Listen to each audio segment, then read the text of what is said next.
Hi. After this tutorial, you will be able to make dynamic blocks. Select Objects. Block. Name, using dynamic blocks. Pick point. Click.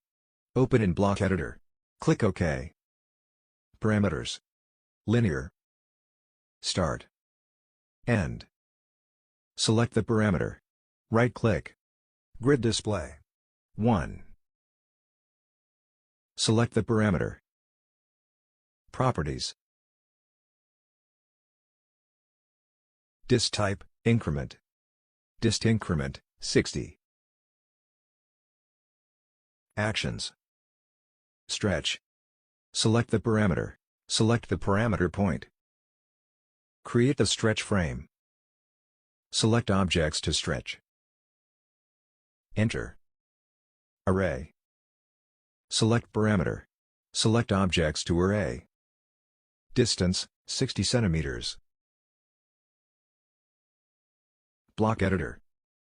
Close block editor. Save the changes.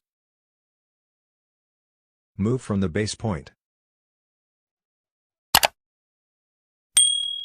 Thanks for watching.